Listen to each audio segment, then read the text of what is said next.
আসসালামু আলাইকুম আরহামতুল্লাহি ওবরাকাতু। তো শিক্ষার্থী বন্ধুরা, তোমরা সবাই কেমন আছো? আজকে তোমাদের আলোচনা হবে অনুশীলনী ৭-এর খ। তোমরা বের করো, ৮৭ পৃষ্ঠায় আছে। তোমরা মূল বইয়ের ৮৭ পৃষ্ঠা বের করো, অনুশীলনী ৭-এর খ।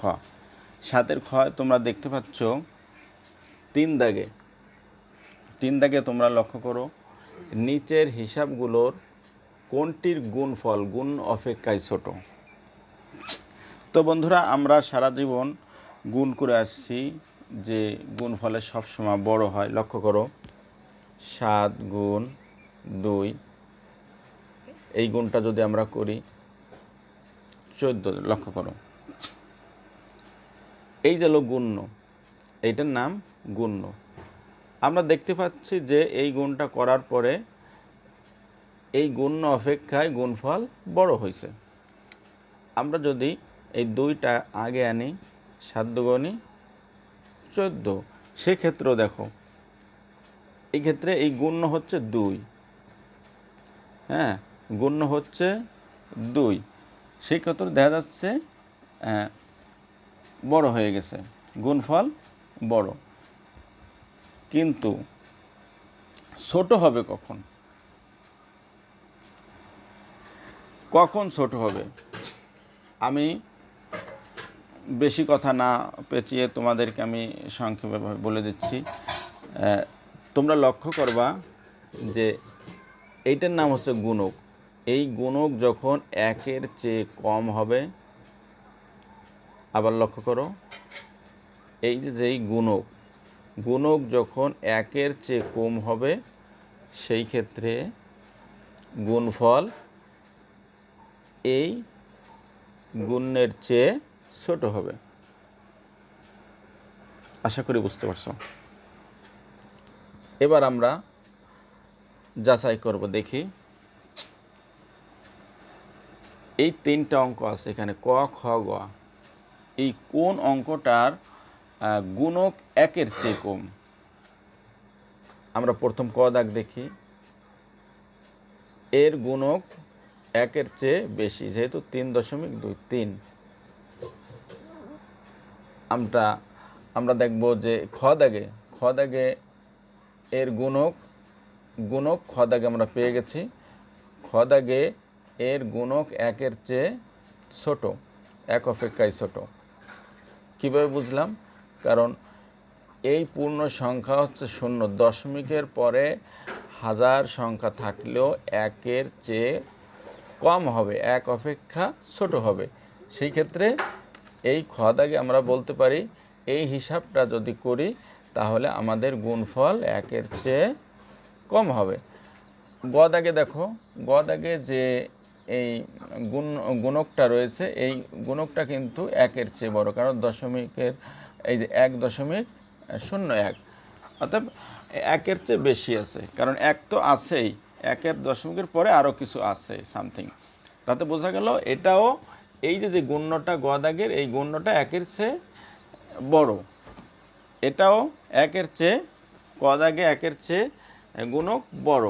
শুধু খ দাগের এই গুণকটা আমরা দেখতে পাচ্ছি যে ১-এর চেয়ে ছোট। অর্থাৎ এই গুণটা যদি আমরা করি তাহলে এই গুণ্যটা, এই যে গুণ্য যাই থাকুক, এর গুণফল ছোট হবে। আমরা এই গুণটা আমি গুণটা করে দেখাচ্ছি, সাথে আরও একটা উদাহরণ সময় থাকলে দেব। লক্ষ্য করো তোমরা, আমরা এ দুটো তাহলে মুছে ফেলি। হ্যাঁ, এই যে অঙ্কটা, এই অঙ্কটা আমরা গুণ করব।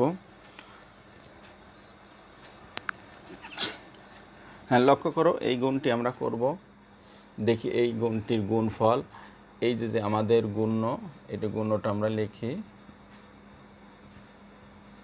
এই গুণ অপেক্ষা ছোট হয় কিনা। যদি ছোট হয় তাহলে ক দাগ রাইট। আচ্ছা, ৭ × ৪৯ ৯, হাতে ৪, ৭ নং ৬৩ আর ৪, ৬৭ ৭, হাতে ৬, ৬৭ বসে যাবে। এরপরে ৭ নং ৬৩ ৩, হাতে ৬, 9 নং 81 আর 6 87 যোগ করি 9 7 আর 3 10 শূন্য হাতে 1 7 আর 6 13 14 4 হাতে 1 8 আর 1 9। এবার আমরা দেখব এখানে আছে 2 ঘর পর দশমিক, এখানে আছে 2 ঘর, তার গুণে গুণে 4 ঘর পর দশমিক দেব, 4 সংখ্যা পরে 1 2 3 4 দশমিক হবে এই জায়গা। লক্ষ্য করো, তাহলে স্বাভাবিক দৃষ্টিতে মনে হচ্ছে যে গুণফল অনেক বড় হয়ে গেছে। আসলে না, গুণফল এই গুণের চেয়ে ছোট। তার কারণ আমি প্রমাণ দিচ্ছি। লক্ষ্য করো, আমাদের এই দশমিকের পরে যে সংখ্যা এলো দশমাংশ। দেখো দশমাংশ লক্ষ্য করো, এখানে 9 এখানে 9, এখানে দশমাংশ 9 এখানে দশমাংশ 9, তারপর শতাংশ, শতাংশ এখানে 7 এখানে 4।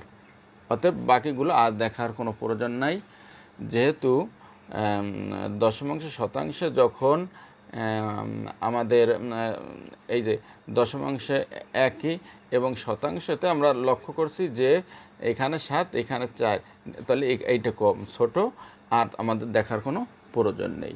তাহলে আমরা বলতে পারি যে এই খদাগ যদি আমরা গুণ করি, খদাগের হিসাবটি যদি আমরা করি, তাহলে আমরা কি হবে, আমাদের গুণফল একের এই গুণের চেয়ে ছোট হবে।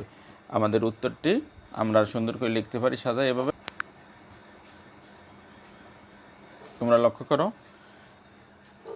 এই খদাগ তোমরা এভাবে, এটার সমাধান তোমরা এভাবে করতে পারো।